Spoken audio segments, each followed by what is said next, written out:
क्षेत्रज्ञ विभाग योग नाम को त्रयोदश अध्याय श्रीमद् भगवद गीता शास्त्र के जिसका आज विचार करेंगे। सर्वप्रथम हम लोग उच्चारण कर ले कुछ लोग। ओम श्री परमात्मने नमः। अथ त्रयोदशोऽध्यायः। अथ त्रयोदशोऽध्यायः। श्रीभगवानुवाच इदं शरीरं कौन्तेय क्षत्रमित्यभिधीयते एतद्यो वेति तं प्राहुः क्षेत्रज्ञ इति तद्विदः। क्षेत्रज्ञं चापि मां विद्धि सर्वक्षेत्रेषु भारत। क्षेत्रज्ञयोर्ज्ञानं यत्तज्ज्ञानं मतं मम। तत्क्षेत्रं यच यादृक् च तत्क्षेत्रं यच्च यादृक् च यद्विकारी यतश्च यत् स च यो यत्प्रभावश्च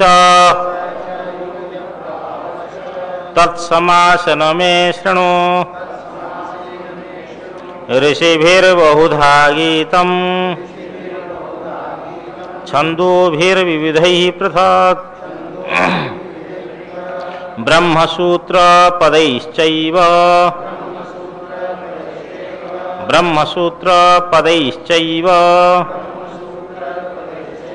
हेतुमद्भिर्विनिश्चितैः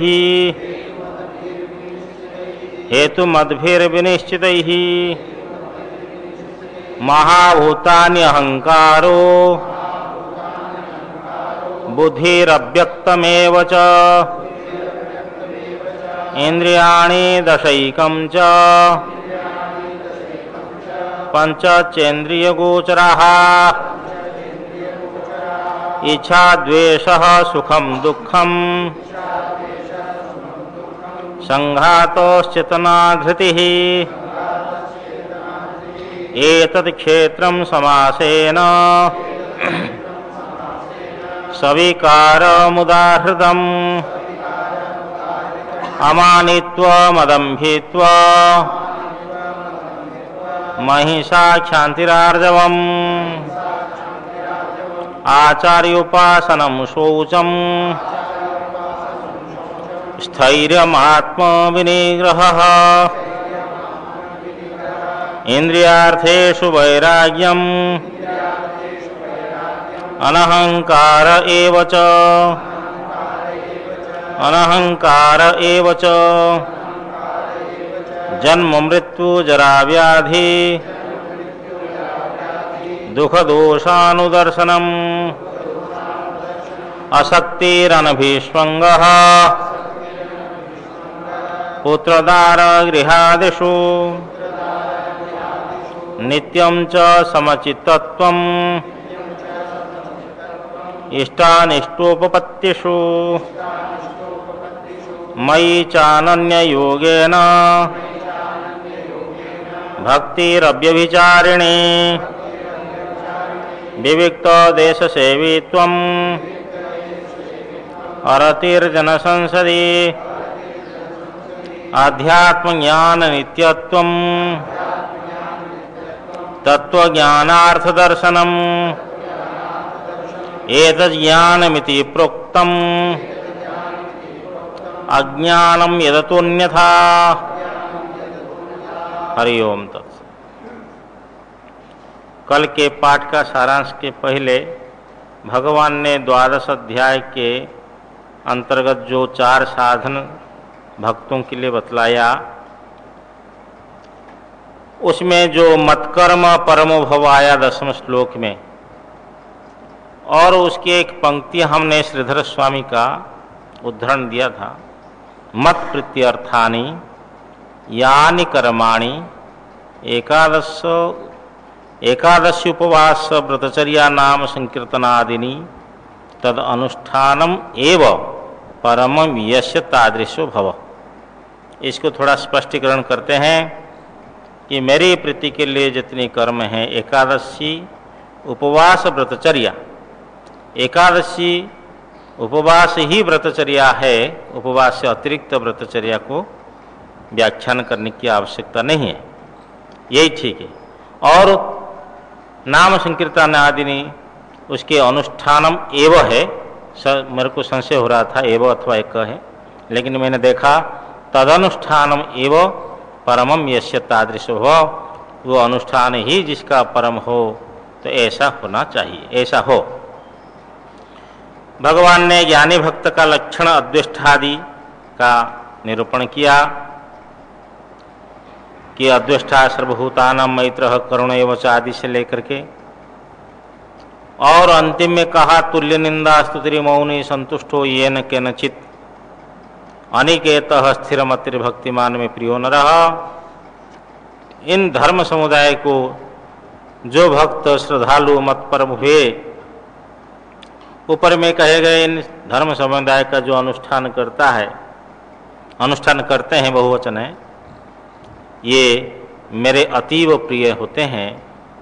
इस प्रकार भगवान ने 12 अध्याय के अंतिम में कहा। अब जो है यहाँ 12वां अध्याय के साथ में उपासना कांड जो है पूर्ण होता है। आगे जो है ज्ञान कांड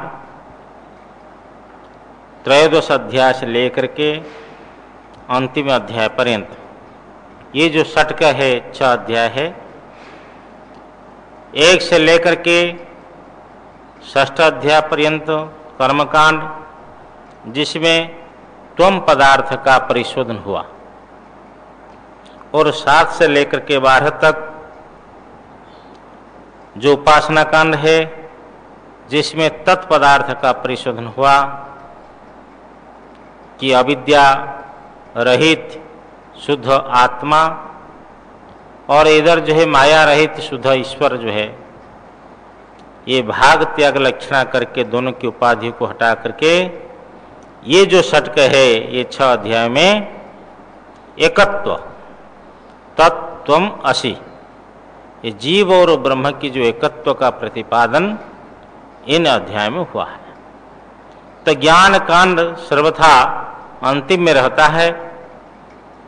हम वेदांत को देखते हैं तो उपनिषदों में भी ज्ञान जो है अंतिम में है। 1,00,000 मंत्र बोलते हैं तो उसमें तो 80% समझ लो कि कर्म का प्रतिपादन करते हैं। 80,000 मंत्र है, और जो है 16,000 मंत्र जो उपनिषदों के वेदों के, तो उसमें भी उपासना का ही प्रतिपादन है। 4,000 मंत्र मात्र ज्ञान का प्रतिपादक है। तो मल विक्षेप ये दोनों जो है कर्म, निष्काम कर्म और उपासना के द्वारा दूर होने के अनंतर फिर ज्ञान का उदय होता है। अब हम लोग ने गीता के इन अध्यायों के द्वारा अवगत हुए कि जो आत्मा है शुद्ध, वह अस्त्र शस्त्र आदि के द्वारा उनका छेदन नहीं होता है, वह अविनाशी है, और सब में सभी शरीरों में वो एक है। अंतवंत में देहा नित्य शोक्ता शरीरण। फिर भगवान के बारे में हमने समझा कि संपूर्ण जगत के कर्ता धर्ता, उत्पत्ति स्थिति और लय के कारण परमात्मा ही है, और परमात्मा से अतिरिक्त संसार कुछ नहीं है। मत्तः परतरम नान्यत किंचिदस्ति धनंजय आदि आदि के द्वारा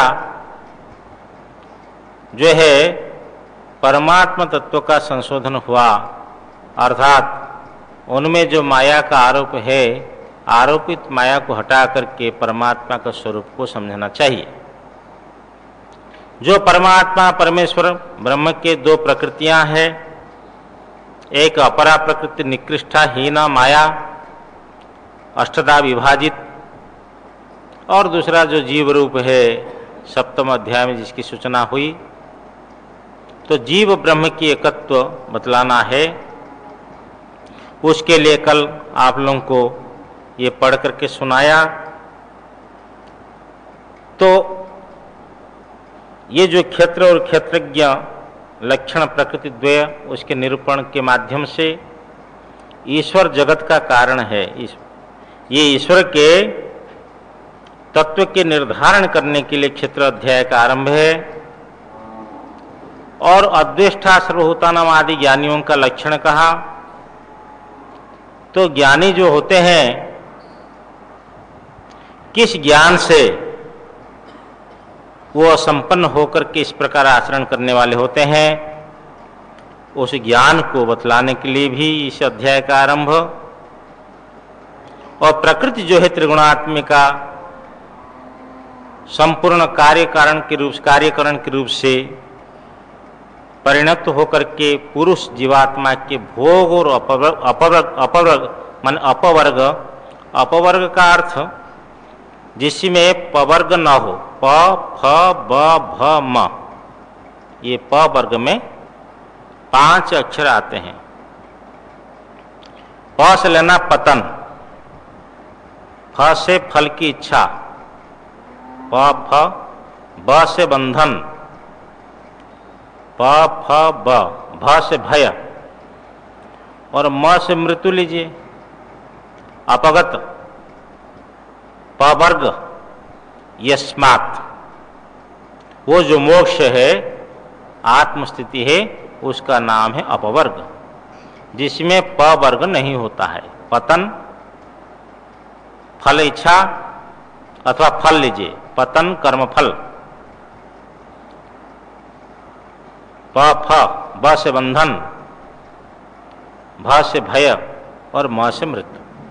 ये भोग और अपवर्ग के लिए देहेंद्रियादि के रूप से ये प्रकृति जो है संघटित हो जाती है। ये संघात का नाम है क्षेत्र है। ओम श्री परमात्मने नमः। अथ त्रयोदश अध्याय है। त्रयोदश अध्याय का प्रारंभ है। श्री भगवान वाच, श्री भगवान बोले, इदं शरीरं कौन्तेय क्षेत्रमित्यभिधीयते, एतद्यो व्यतीतं प्राहुः क्षेत्रज्ञ इति तद्विदः।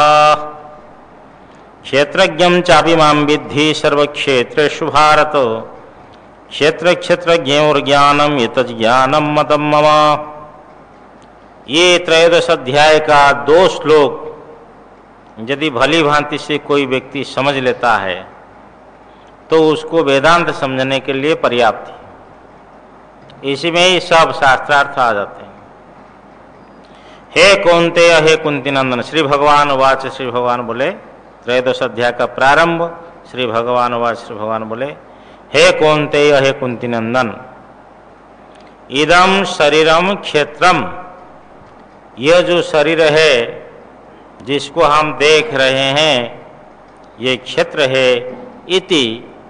इति शब्द एवं शब्द पदार्थकः, इति शब्द का अर्थ है इस प्रकार, एवं शब्द का जो अर्थ है इति शब्द का वही अर्थ लेंगे कि क्षेत्र इस प्रकार अभिधीयते कहा जाता है।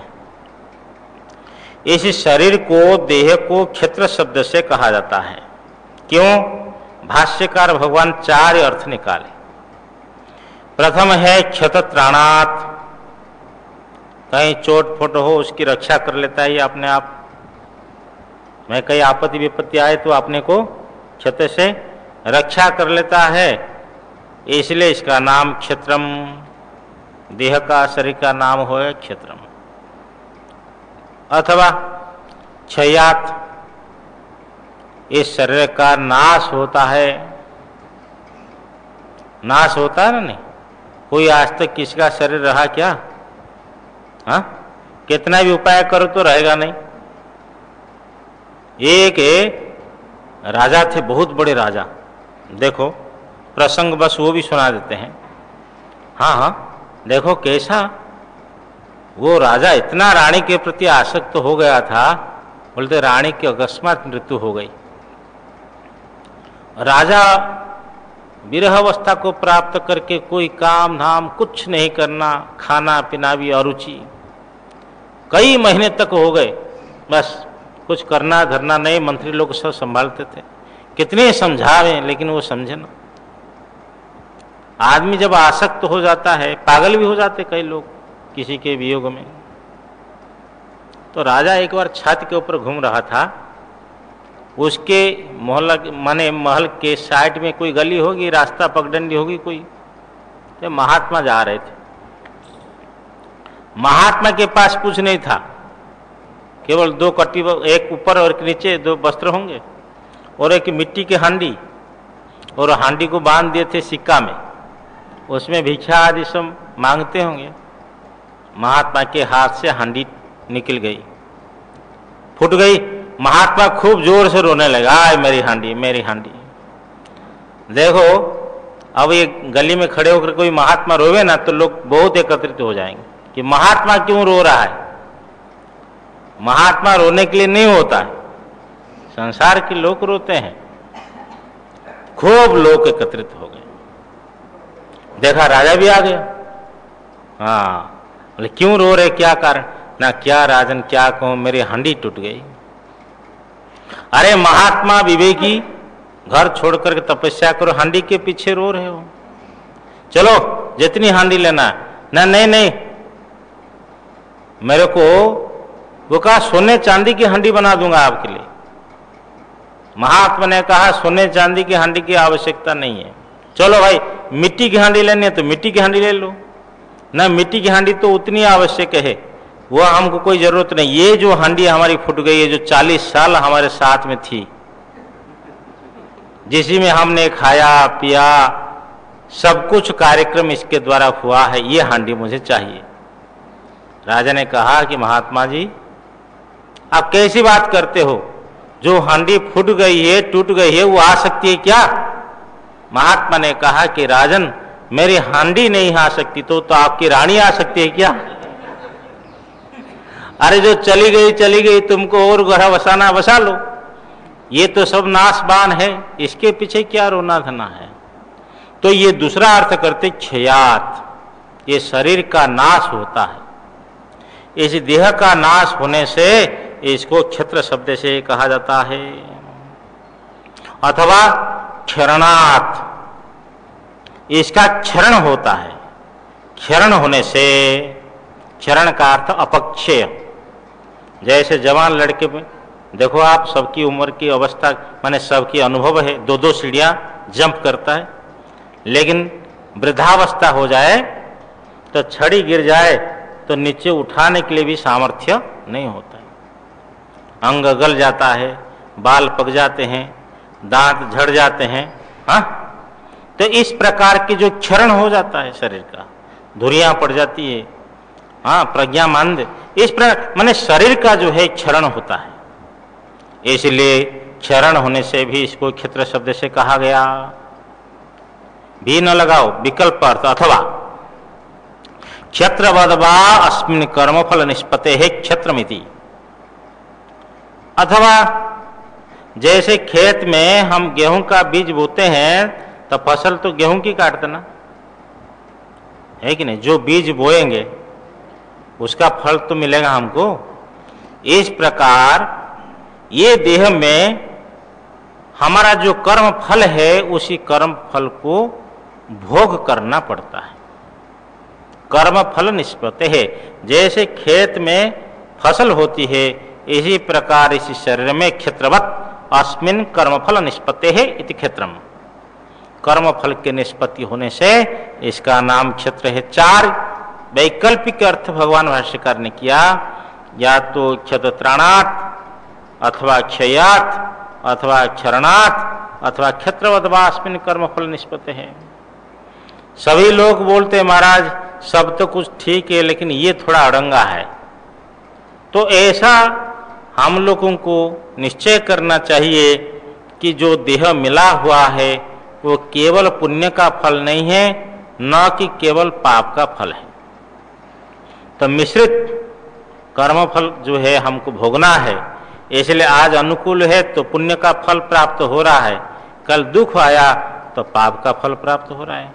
और भोगायतनम शरीरम, ये भोग को भोगने के लिए ही शरीर मिला हुआ है, और साथ साथ में नए कर्म मनुष्य कर लेता है।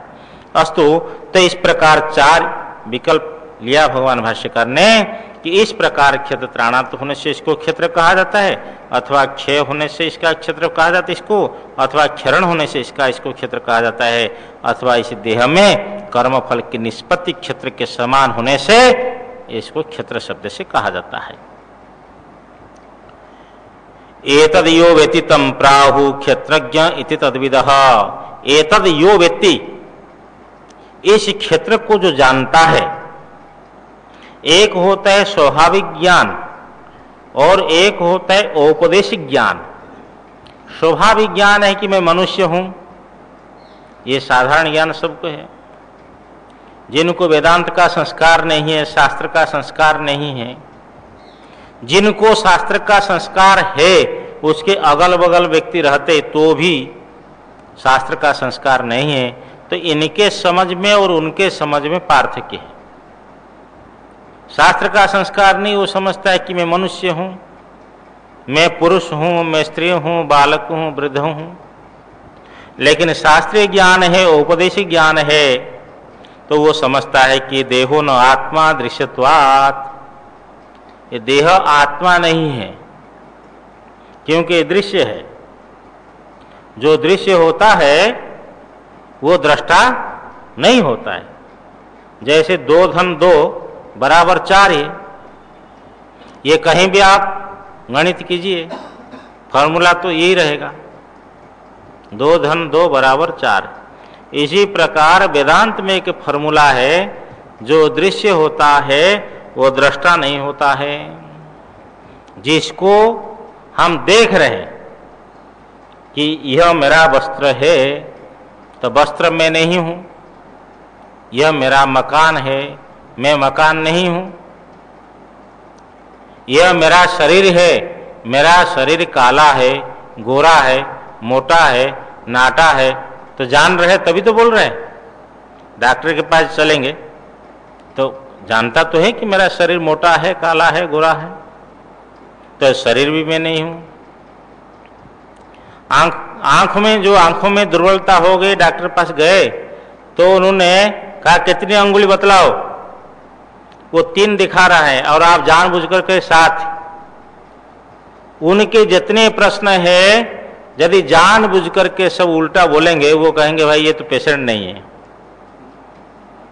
हम जो बोल रहे हैं तो आई स्पेशलिस्ट ही अनुमान करता है कि इसका इतना नंबर है, आंखों में कमजोरी है, तो इसको पहले हम जान रहे हैं कि आंखों में दुर्बलता का ज्ञान पहले रोगी को हो रहा है, उसके बाद डॉक्टर जानता है अनुमान के द्वारा। तो इस प्रकार इंद्रियों को भी हम जान रहे हैं कि मेरी आंख दुख रही है, मेरा श्रोत्र इंद्रिय काम नहीं कर रही है, मेरा प्राण ठीक ढंग से नहीं चल रहा है, प्राण को भी जानता है, मेरा मन चंचल है, मन को भी जानता है, मेरी बुद्धि काम नहीं कर रही है, बुद्धि को भी जानता है। तो जिसको जानता है, जो ज्ञान का विषय है, वह दृष्टा नहीं है, वह मेरा स्वरूप नहीं है। जानने वाला अलग है और ज्ञान का विषय अलग है। तो जो इसी देह को जानता है कि ये देह में नहीं हूं, या ये देह आत्मा नहीं है, क्योंकि दृश्य होने से जो भी संसार में दृश्य है वो आत्मा नहीं है। जैसे घटपट आदि ये सब दृश्य होते हैं, इनको हम देखते हैं, जानते हैं, तो ये आत्मा नहीं है। चाहे स्वाभाविक ज्ञान हो कि मैं मनुष्य हूं, चाहे ये औपदेशिक ज्ञान हो कि देह आत्मा नहीं है, क्यों दृश्यत्वात्, दृश्य होने से। तो ये जो इस शरीर को जानता है, वो उसको तम क्षेत्रज्ञ इति तद्विदः प्राहु, वो जानने वाला को तम, क्षेत्रज्ञ इस शब्द से इस प्रकार, तद्विदः क्षेत्र, क्षेत्रज्ञों को जानने वाले, प्राहु बोलते हैं। जानने वाला हो गया क्षेत्रज्ञ, और जानने में जो आता है कि जिसको जान रहा है वो हो गया क्षेत्र। इस प्रकार क्षेत्र अलग है और क्षेत्रज्ञ अलग है। तो आत्मा क्षेत्रज्ञ है और शरीर हो गया क्षेत्र है। तो आत्मा शरीर अलग अलग है, शरीर आत्मा नहीं है, शरीर से आत्मा पृथक। बस क्या इतना ही ज्ञान जो क्षेत्र क्षेत्रज्ञों को जानते हैं वह क्षेत्र और क्षेत्रज्ञों को अलग कह दिया? बस इतने ज्ञान पर्याप्त है क्या? ना और कुछ ज्ञान के द्वारा ज्ञातव्य है? बोले सुनो, क्षेत्रज्ञम चाभिमाम विद्धि सर्व क्षेत्रेषु भारत। हे भारत, अपिच ये जो क्षेत्रज्ञ को देहों से अलग किया भगवान ने विद्वानों की भाषा कह करके, विद्वानों की भाषा कहकर जो शरीर से क्षेत्रज्ञों को अलग किया, उस क्षेत्रज्ञों को ब्रह्म के साथ में एकत्व बतला रहे हैं। हे भारत, सर्व क्षेत्रेषु, सब शरीरों में, ब्रह्मा, इंद्र, वरुण, यक्ष, रक्ष, देव, मनुष्य, जो भी, ये वरुण आदि सब देवता में आ जाते, माने ब्रह्मा से लेकर के स्तंभ पर्यंत, छोटे कीड़े पर्यंत, छोटे प्राणी पर्यंत, सब शरीरों में, हे भारत, सर्व क्षेत्रेषु क्षेत्रज्ञम अपिच क्षेत्रज्ञम माम विधि, मुझे क्षेत्रज्ञ ही जान। यहाँ आप ही एवं शब्द के अर्थ में लेते हैं भाष्य उत्कर्ष दीपिका टीकाकार कि और इस मुझे क्षेत्रज्ञ ही जान, अर्थात मैं ही क्षेत्रज्ञ हूं। परमात्मा परमेश्वर सच्चिदानंद पूर्ण ब्रह्म सब शरीरों में जीवात्मा के रूप से, क्षेत्रज्ञ के रूप से अवस्थित है, उससे अतिरिक्त नहीं।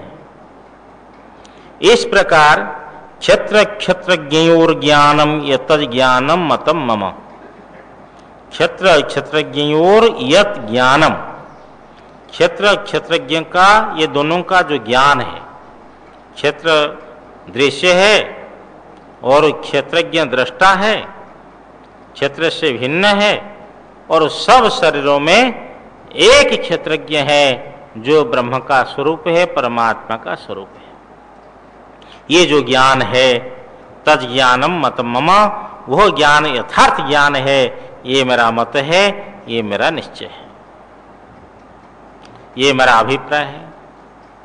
आप देखो नारायण जी, यहां एक महापुरुष ने मुझे प्रश्न किया था कभी, कहा कि क्षेत्रज्ञम चापिमाम विद्धि सर्व क्षेत्रेषु भारत, सब शरीरों में क्षेत्रज्ञ को अपिच और मुझे भी, अपिच माम और मुझे भी जान, ऐसा अर्थ करने में क्या आपत्ति है? भाई शरीर से जीवात्मा को अलग कर दिया, तब भगवान कहते सब शरीरों में जीवात्मा को ही समझ और मुझे भी समझ, अर्थात जीवात्मा और परमात्मा ये दोनों सब शरीरों में अवस्थित हैं, ऐसा अर्थ करने में क्या आपत्ति है?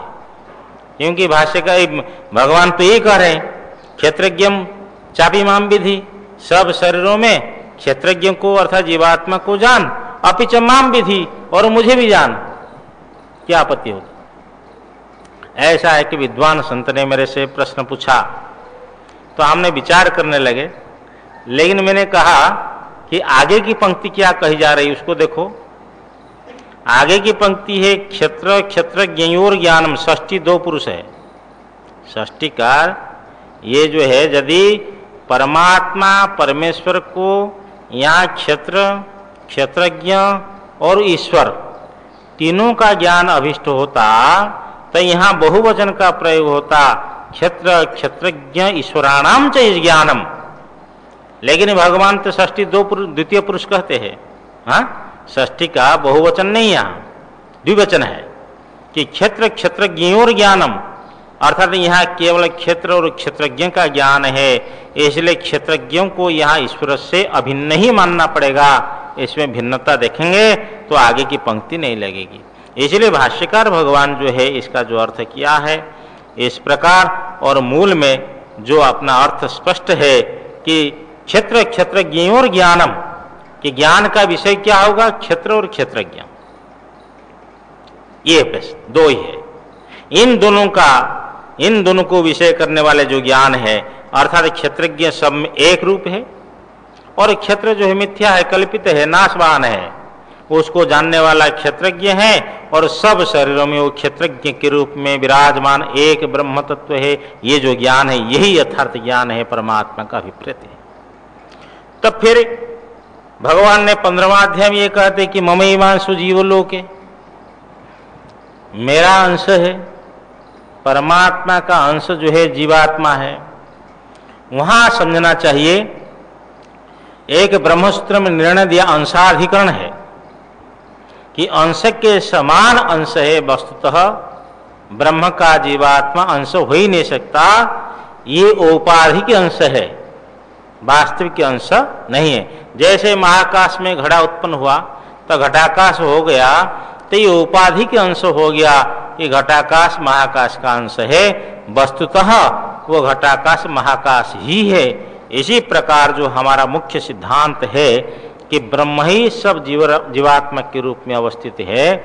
देखिए, वेद का यही अर्थ बतलाना है, इसलिए आप अनेक पुराण और महाभारत आदि से पढ़िए, उसमें एकत्व का ही प्रतिपादन है कि आप ध्रुव स्तुति पढ़िए, प्रहलाद स्तुति पढ़िए, आप भीष्म स्तुति पढ़िए, ब्रह्म स्तुति पढ़िए, जितने स्तुतियां हैं सब में इस प्रकार एकत्व ब्रह्म का ही प्रतिपादन हुआ है, उसके अंतर्निहित है। उसी तत्व को समझाने के लिए ही भगवान वेद व्यास को इतना परिश्रम करना पड़ा कि इतनी ग्रंथों की रचना करके समाज को उपलब्ध कराया। इस प्रकार हमारा मौलिक सिद्धांत ये समझना चाहिए कि क्षेत्र क्षेत्रज्ञ का जो ज्ञान है, अर्थात सब शरीरों में रहने वाले जो आत्मा, वही ब्रह्म है और वही सर्वव्यापक सब में एकत्र। अच्छा, फिर प्रश्न ये हो सकता है, किसी के मन में ये बात आ सकती है कि सबके शरीर में यदि एक आत्मा है तो एक को बुखार हुआ तो वो चिल्लाता है, तो सबको चिल्लाना चाहिए, फिर उसके पार्श्वस्थ व्यक्ति तो चिल्लाता नहीं है, तो आत्मा एक कैसे है? ऐसा कोई प्रश्न कर सकता है। देखो, तो आप जो है उसका समाधान इस प्रकार उनको देना चाहिए कि देखो, एक सूर्य है और उसी सूर्य के सामने हमने एक घड़ा रखा, उसमें जल भर दिया, तो कितने सूर्य हो गए? सूर्य का प्रतिबिंब उसमें हो गया, तो कितने सूर्य हो गए? हाँ, अरे एक घड़ा हमने एक घड़ा रखा अभी, तो दो हो गया ना, एक ऊपर एक नीचे, नहीं कि दो सूर्य हो गए, नहीं कि जो फिर आगे जितनी घड़ा रखेंगे, जल रखेंगे, उसमें सब सूर्य का प्रतिबिंब हो जाएगा, तो कितने हो जाएंगे महाराज? तो जितनी घड़े रखेंगे इतनी सूर्य हो जाएंगे, नहीं कि? देखो, स्वामी जी बड़े प्रेम से बोल रहे हैं कि इतने सूर्य हो जाएंगे। तो सूर्य तो एक होता है, एक ही रहता है, अनेक नहीं होता है। एक होता हुआ भी अनेक रूप में दिखाई पड़ता है, वस्तु तो एक है। एको वशी सर्वभूतांतरात्मा एकम रूपम बहुधा यह करोति तमात्मस्थम अनुपश्यन्ति धीरास्तेषां सुखम शाश्वतम नेत्रशाम। एक जितेंद्रिय वशी, ये एक ही ब्रह्म परमात्मा अनेक रूप में दिखाई पड़ता है। देखो, तो सूर्य उसमें कोई परिवर्तन नहीं होता है, दिखाई पड़ता है। हाँ, वो सत्य है। और ये सब क्या हो गए? ये सब डुप्लीकेट है, नहीं ये सब हो गए डुप्लीकेट। हाँ, देखो, एक व्यक्ति था तो उनको मृत्यु का भय हुआ। मृत्यु का भय हुआ तो बोला तो यमराज को भी ठगूंगा। कैसे? तो उन्होंने अपने जैसा 100 मूर्ति बना दिया। तो 100 मूर्ति बना करके उसके बीच में सोया। उनको पता लग गया था कि अमुक दिन हमारी मृत्यु आने वाली है, तो मृत्यु के दिन सब 100 मूर्तियों के बीच में सो गया। अब यमराज आया उसको लेने के लिए कि देखा तो यहाँ असल व्यक्ति कौन है, ये तो सब डुप्लीकेट एक जैसा लग रहे हैं, बोले किसको पकड़ूं? तो यमराज ने कहा, भाई बड़ा बनाने वाला बड़ा बुद्धिमान है, ऐसे ही बना लिया तो इसको पकड़ में नहीं आता कि कौन असल कौन नकल है। तो यमराज ने कहा बनाने वाला बहुत बढ़िया बनाया, लेकिन थोड़ी सी गलती रह गई। तो जो सोया था वो उत्तर दे रहा है, क्या गलती हो गई? बोले बस यही गलती है जो आपने बोल दिया है। समझे ना? तो डुप्लीकेट तो बोला नहीं, जो असल है वो बोल दिया। इसी प्रकार एक सूर्य रहता है, समझ लो। अनेक सूर्य का आभास होने पर भी सूर्य तो एक है। तो एक घड़ा को हम हिलाएंगे, उसका जल भी हिलेगा, उसमें जो प्रतिबिंब है वो भी हिलता हुआ सा लगेगा, परंतु वस्तु तो नहीं हिलेगा। तो पार्श्वस्थ घड़ा में जो सूर्य का प्रतिबिंब है वो नहीं हिलेगा। इसी प्रकार ब्रह्म एक होने पर भी सबकी बुद्धियां अलग अलग है, सबकी उपाधियां अलग अलग है। इसलिए सबकी बुद्धि में प्रतिफलित चैतन्य का जो प्रतिबिंब है सबकी बुद्धि में अलग अलग रूप में दिखाई पड़ता है। तो किसी के शरीर में वात पित्त कफजन्य कोई रोग हुआ तो उस शरीर के साथ में जिस जीवात्मा का तादात्म्य है वो सुखी दुखी होगा किसी कारण से। तो अन्य पार्श्वस्थ व्यक्ति नहीं हो सकता जिसके साथ में उसकी अहंता ममता ना हो। तो ये व्यवस्था बन जाएगी। यथैकस्मिन् घटाकाशे रजो धूमादिभिर्युते न सर्वे संप्रयुज्यन्ते तद्वत् जीवा सुखादिभिः, मांडुक्य कार्यक्रम आया। जैसे एक घड़ा में धुआं भर दीजिए अथवा धूल रख दीजिए, सभी घटाकाश जो है वो माने संयुक्त संपन्नता संबंधित नहीं होते हैं। इसी प्रकार जीवात्मा सब सुख दुख आदियों के साथ में, तो इस प्रकार सबके साथ में उसका संबंध नहीं बनेगा। रजो धूमादिभिर्युते न सर्वे संप्रयुज्यन्ते। भाई एक घड़ा के अंदर में आप धूल भर दिए अथवा एक घड़ा के अंदर में आपने धुआं भर दिया, क्या सभी घड़े संबंधित हो जाते हैं? क्या धुआं वाले सब हो जाते हैं? धूल धूसर वाले सब हो जाते हैं? क्या नहीं होते हैं। इसी तद्वत् जीवा सुखादिभिः, इसी प्रकार सुख दुख आदियों के साथ में जीवात्माओं की व्यवस्था हो जाएगी। जिसके साथ में जिसकी तादात्म्य अभिमान है वो उसी को लेकर के सुखी दुखी होगा। सभी जीवात्मा सुखी दुखी नहीं होंगे जिस शरीर के साथ इसका तादात्म्य है।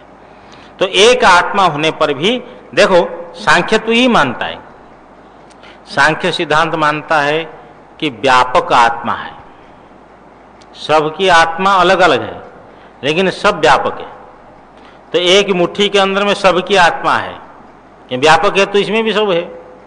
तो एक शरीर के अंदर में सबकी आत्मा है, तो एक शरीर के अंदर में सबकी आत्मा होने पर तो यहां जो सुख दुख हो रहा है तो सबको अनुभव होना चाहिए। तो कहा नहीं, अलग अलग बुद्धियां हैं। तो भाष्यकार भगवान ने उनका खंडन इस प्रकार दिया कि देखो, आप सुख दुख की व्यवस्था के लिए आप बुद्धियों को भी मानते हो, नाना आत्माओं को मानते हो और व्यापक मानते हो, और हम सुख दुख व्यवस्था के लिए केवल बुद्धियों को स्वीकार करते हैं। हमारा एक आत्मा है, तो आपके अनेक आत्मा मानना ही गौरव दोष है। इसलिए एक आत्मा मान करके औपाधिक सुख दुख, बुद्धियां अलग अलग होने के कारण से सुख दुख अलग अलग होती है, इस प्रकार व्यवस्था हो जाएगी। अनेक आत्माओं को मानने की आवश्यकता नहीं है। इस प्रकार दोनों शरीर के अनंत, दोनों श्लोकों के अर्थ के अनंतर भगवान ने आगे कह रहे हैं, देखो ये जो शरीर है इत्यादि श्लोक से उपदिष्ट क्षेत्र अध्याय का संग्रह श्लोक होता है। एक होता है संग्रहात्मक श्लोक है, आगे उसका विवरणात्मक होता है। तब ये उसका संग्रह श्लोक यहाँ उपन्यास किया जा रहा है। तत्क्षेत्रम यच यादृक् च यद विकारी यतश्च यत् स च यो यत् प्रभावश्च तत्समासन में शृणु। तत्क्षेत्रम यच्च, यत् तत्क्षेत्रम, जो वह क्षेत्र है,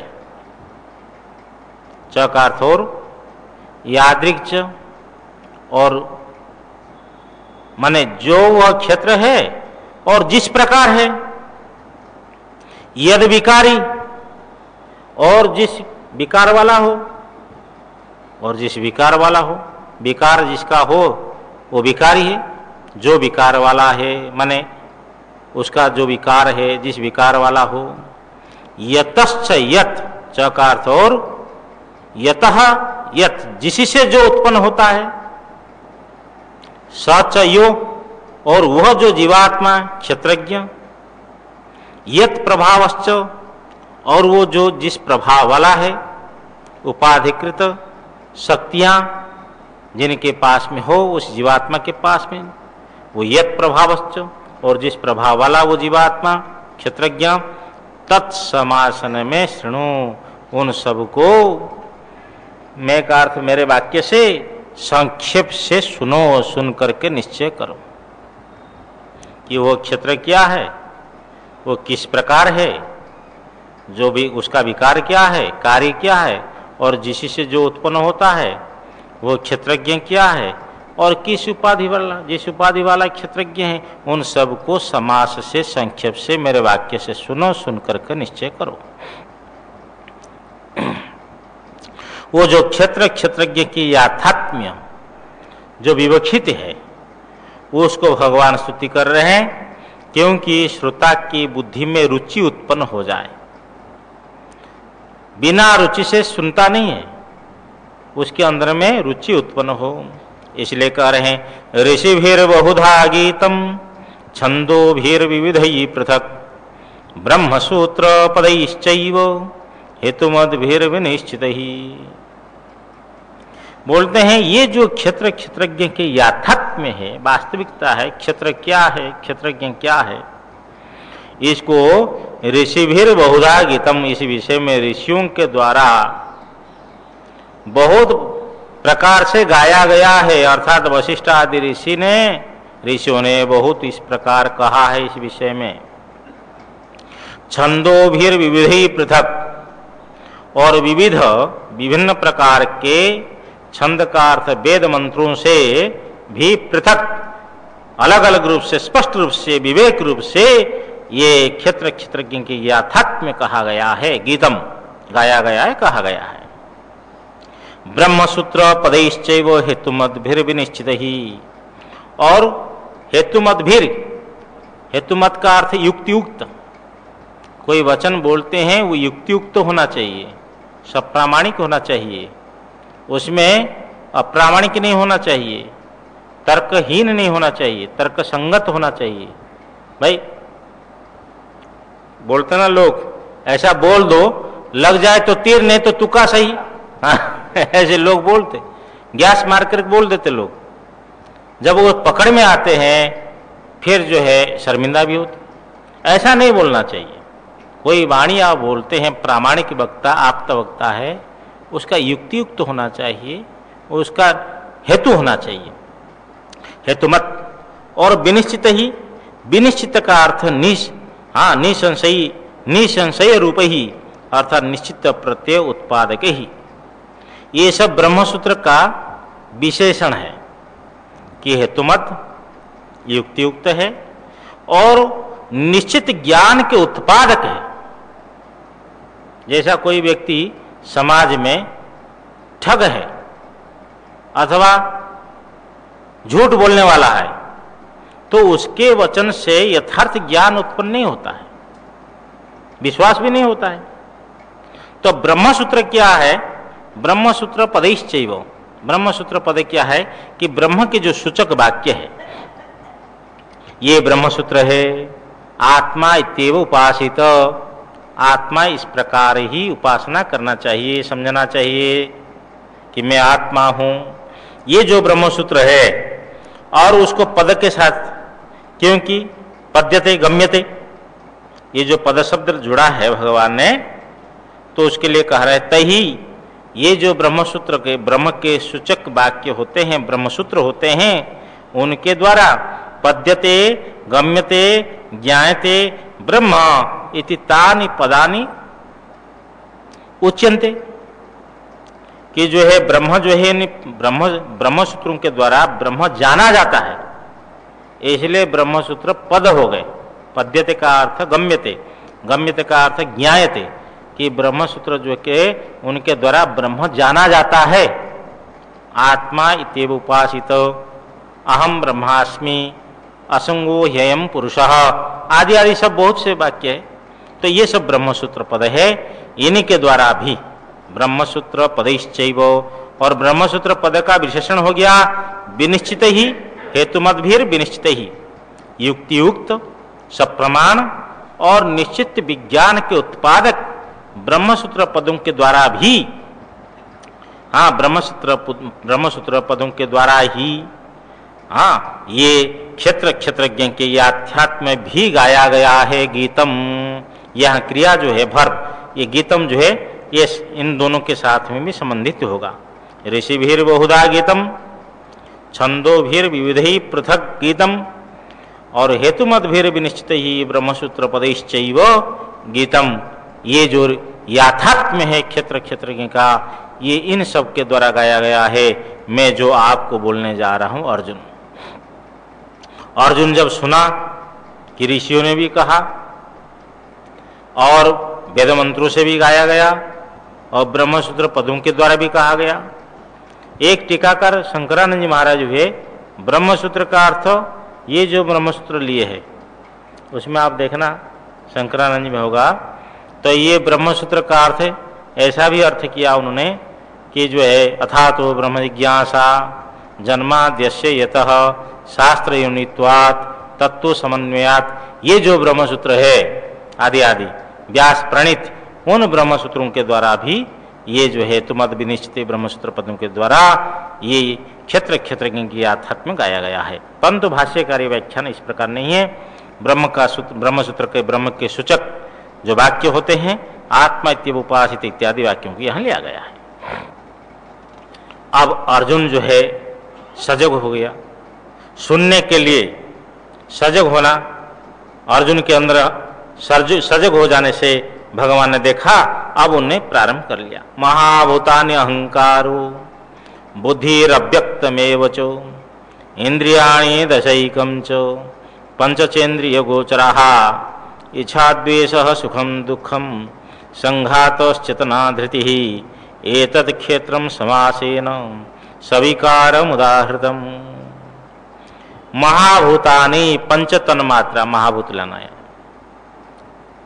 गंध तन्मात्रा यहाँ चार, अथवा शब्द तन्मात्रा, स्पर्श तन्मात्रा, रूप तन्मात्रा, रस तन्मात्रा, गंध तन्मात्रा।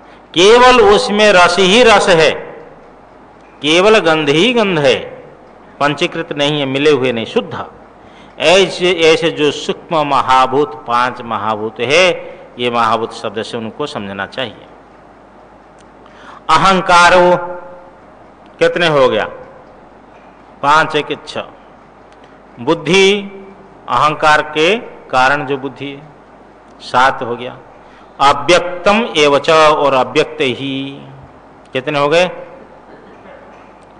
8 हो गए ना। महाभूत 5 हो गए और अहंकार कितने हो गए? 1, बुद्धि 1 और अव्यक्त जो प्राप्त, हाँ प्रकृति जो है मूल प्रकृति अव्यक्त। इस प्रकार है गए 8 तत्व। इंद्रियाणि 10 कितने हो गए?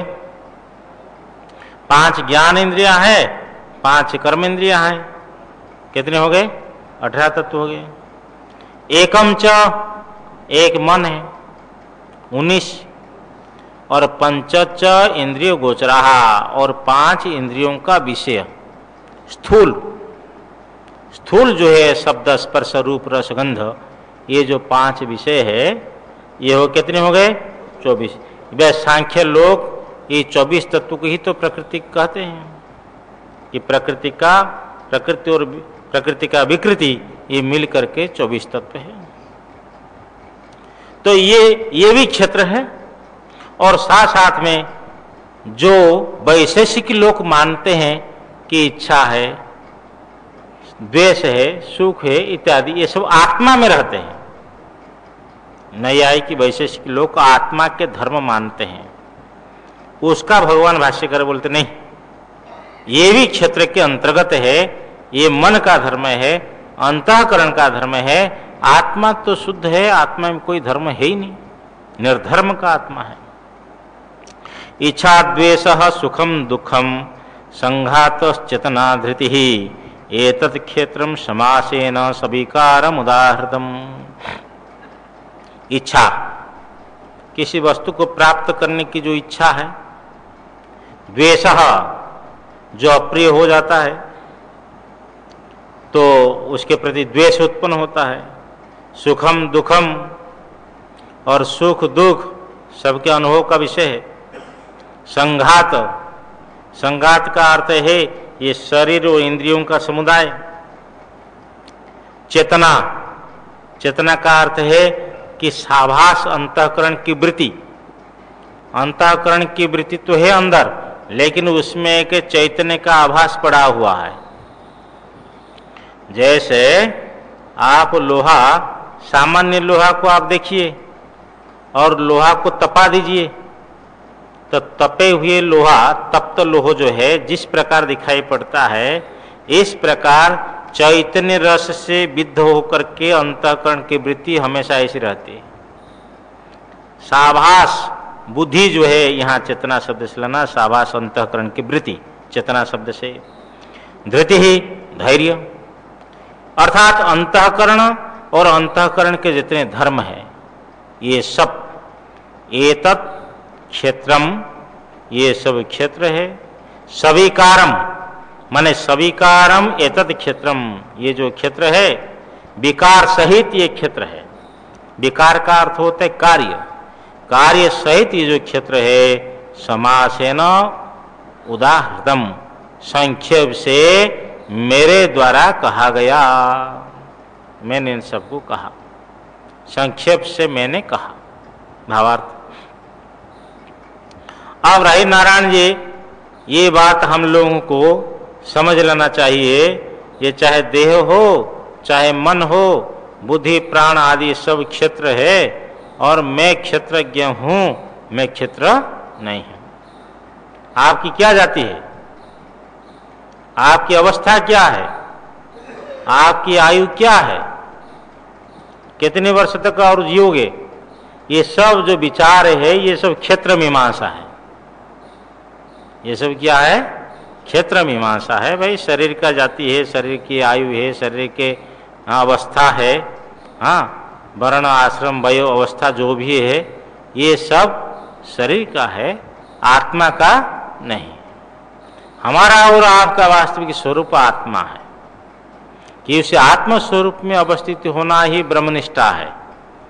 जब तक उसमें स्थिति नहीं होगी तो ब्रह्मनिष्ठा नहीं होगी, क्योंकि जब तक शरीर में अहंता और ममता अधिक जकड़ रहेगी, जितना जकड़ रहेगी तो उतने ही आत्मनिष्ठा कमजोर रहेगी। और शरीर और माने देह और गेह, शरीर और घर जो अहम का आस्पद और जो ममता का आस्पद है, तो अहम मम के जो विषय है उनसे हटकर के मुख्य अहम जो है उसमें निष्ठा रहेगी तो वो निष्ठा प्रबल होगी, और ये सब देहात्म भाव जो धीरे धीरे गलित होते रहेगा। अब रही बात है जिस क्षेत्र भेद जात का समुदाय की सहंति है, ये शरीर क्षेत्र ये कहा गया है, वो महाभूत से लेकर के धृति पर्यंत, और आगे क्षेत्रज्ञ कहेंगे, उसका प्रभाव सहित क्षेत्रज्ञ के परिज्ञान से मोक्ष होता है। क्षेत्र के ज्ञान से मुक्ति नहीं, क्षेत्रज्ञ के ज्ञान से मुक्ति है। ज्ञेयम यतत् प्रवक्ष्यामि यज्ञान्त्वा मृतमश्नुत, आगे कहेंगे। ये सब विशेष सहित स्वयं भगवान कहेंगे। वर्तमान उस ज्ञान के जो साधन है, भाई ज्ञान उत्पन्न हो तो ज्ञान के लिए साधन चाहिए ना। भाई भोजन हमको चाहिए, क्यों? भूख लग रही है, तो भोजन की तो सामग्री चाहिए, आटा दाल चावल जो भी हम, उसके लिए फिर हाँ अग्नि प्रकट करना भी अग्नि का साधन। अग्नि प्रकट कर लिया लेकिन ईंधन नहीं है, तो सब सामग्री चाहिए। सब सामग्री हो जाने के बाद में जो भोजन हम ग्रहण करते हैं उसी से तृप्ति होती है, भूख मिटती है। इसी प्रकार ज्ञान उत्पन्न होगा तो ज्ञान के लिए साधन तो चाहिए ना। ये अमानित्वादि जो लक्षण है, जिनके होने पर ही वो ज्ञेय विज्ञान में योग्य अधिकारी होता है। यदि ये साधन नहीं है तो ज्ञान में अधिकारी नहीं होता है। और ये अमानित्वादि होने पर इसको नियम से पालन करने वाला व्यक्ति यत्परः सन्यासी ज्ञान निष्ठ उच्यते, फिर सन्यासी को कहा जाता है अरे ये तो ज्ञान निष्ठ महात्मा है, ये तो तपोनिष्ठ महात्मा है।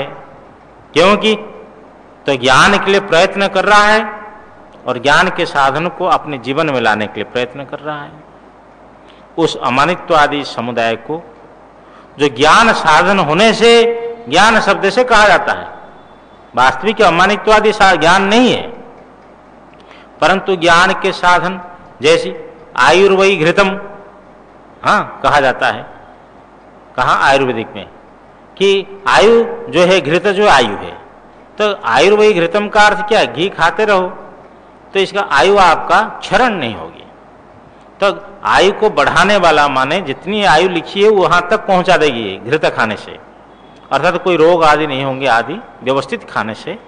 तो ये सब ज्ञान के साधन है, ज्ञान नहीं है अमानित्व आदि, तथापि ज्ञान के साधन होने के कारण से ज्ञान शब्द से भगवान कह रहे हैं अमानित्वम अदम्भित्वम अहिंसा क्षांतिरार्जवम आचार्योपासनम आचार्योपासनम शौचम स्थैर्यमात्मविनिग्रह। सर्वप्रथम साधक को अमानित्व माने उनके अंदर में अमानीपना, मान किसको बोलते हैं, मान बोलते हैं जो अपने पास में गुण है और जो गुण नहीं है, विद्यमान और अविद्यमान, इन गुणों के द्वारा अपने मुख से अपनी प्रशंसा करना, आत्मश्लाघ, इसका नाम है मान। समझ में आया ना? देखो ऐसा एक प्रसंग आया महाभारत के युद्ध में, समय तो हो रहा है, कर्ण जो है युधिष्ठिर को ऐसा घायल कर दिया, भगवान ने अर्जुन को लेकर बहुत दूर चले गए थे और युधिष्ठिर गिर गए होंगे, उनको जैसा विक्षत अवस्था में ले गए। तो ये सूचना प्राप्त होने के अनंतर कृष्ण और अर्जुन दोनों ही पांडव के माने युधिष्ठिर भैया के पास में आते हैं और युधिष्ठिर जी महाराज बोलते हैं क्या अर्जुन तुमने कर्ण को मार करके मेरे पास में आया? अर्जुन बोलते हैं कि अभी तो हमने समाचार सुना तो हम इधर आ गए, वहां तो गए ही नहीं। तो युधिष्ठिर के मुख से निकला धिक्कार है तुम्हारे गांडीव को, गांडीव की निंदा कर दी, धिक्कार कर दी। ये सुनते ही अर्जुन तलवार उठा करके युधिष्ठिर को मारने के लिए तैयार, ये गृह युद्ध हो गया। क्योंकि जो बड़े आर्य श्रेष्ठ पुरुष होते हैं वो अपनी वचनों के द्वारा आबद्ध होते हैं, सत्य बोलते हैं और उसका पालन करते हैं। अर्जुन की प्रतिज्ञा, मेरे गांडीव को जो धिक्कारेगा उसको मैं मारूंगा, तो गांडीव को धिक्कार जो है युधिष्ठिर ने किया है, तो उनको मारने के लिए तैयार। भगवान ने बाहु पकड़ लिए, भगवान ने कहा रुको अर्जुन, क्या करना चाहते हो? महाराज आपको हमारी प्रतिज्ञा पता है, मैं मेरा सत्य प्रतिज्ञा हूं। भगवान ने कहा देखो बड़ों को मारने के लिए दो उपाय है, जैसे मारना चाहते हो तलवार आदि के द्वारा, उससे बड़ों की मृत्यु हो जाती है, और बड़ों को तिरस्कार करने पर भी बड़ों की मृत्यु हो जाती है। तो मेरे कहने से आप इनका तिरस्कार करो तो इनकी मृत्यु हो जाएगी, आपकी प्रतिज्ञा भी सुरक्षित रहेगी। तो अर्जुन ने युधिष्ठिर को तू तराड़ा करने लगे, तू तकार, अरे तेरे कारण से तो हम लोग के वनवास में आए, तेरे कारण से द्रौपदी भी दांव में आ गई, तेरे कारण से हम लोग आज युद्ध में आदि आदि अपशब्द बहुत बोलने लगे। ऐसा बोलने के बाद में फिर तलवार उठे अपने को मारने के लिए। अर्जुन, भगवान ने कहा ये क्या करने जा रहे हो? ना आपको ये पता है कि मैं दूसरी मेरी प्रतिज्ञा है कि युद्धभूमि को छोड़ करके मेरे भाई युधिष्ठिर को जो मारेगा उसको मैं मारूंगा, ये मेरी प्रतिज्ञा है। तो आज मेरे भाई को मैंने मारा हूं, तो इसलिए मेरे को इस संसार में रहने का औचित्य नहीं है। तो भगवान ने कहा ठीक है, तो स्वयं की मृत्यु दो प्रकार होती है, जैसे आप करना चाहते हो तलवार आदि के द्वारा जहर खा करके रस्सी लगा करके आदमी मर जाता है, समझ लो भावार्थ है। और दूसरे प्रकार मृत्यु क्या है कि स्वयं की प्रशंसा स्वयं के मुख से करो, ये अपनी मृत्यु है। तो दूसरे उपाय से तुम मरो, तुम्हारी भी प्रतिज्ञा सुरक्षित हो जाएगी। अब अर्जुन डींग हाँकने लगा, मैं भी स्वर्ग गया था, अमुक से विद्या प्राप्त किया, अमुक आदि आदि। अपनी प्रशंसा अपने मुख से करने से ये मृत्यु होती है। भगवान ने इसको मान शब्द रखा। मान जिसके पास में हो मानी, जो मानी न हो वो अमानी, उसका भाव अमानी तुम। तो ये मधुसूदन स्वामी एक शब्द ले रहे हैं, विद्यमान और अविद्यमान गुणों के द्वारा जो आत्मश्लाघ करे, अपनी प्रशंसा करे, तो समझ लो कि वो मानी है। ऐसा मानी न होना, ये हो गया प्रशंसा, हो गया मान। ऐसा मान जिसके पास में न हो वो अमानी है। साधक को ध्यान देना है, बहुत बड़ा लाभ करना है, ये संसार से सदा के लिए मुक्त होना है, ब्रह्म ज्ञान प्राप्त करना है, तो स्वयं को अमानी बनना है।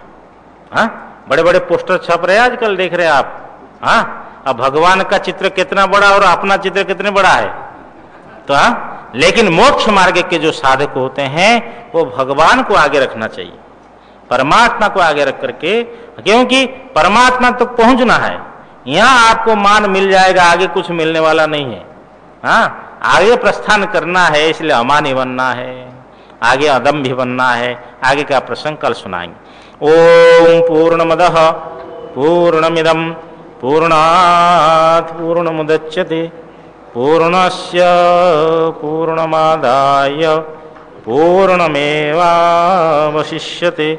ओम शांति शांति शांति। शंकरं शंकराचार्यं केशवं बादरायणं सूत्रभाष्य कृतौ वन्दे भगवन्तौ पुनः पुनः। ईश्वरो गुरुरात्मेति मूर्तिभेद विभागिने व्योमवद्व्याप्तदेहाय दक्षिणामूर्तये नमः।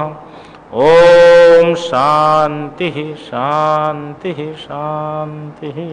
सच्चिदानंद भगवान की जय।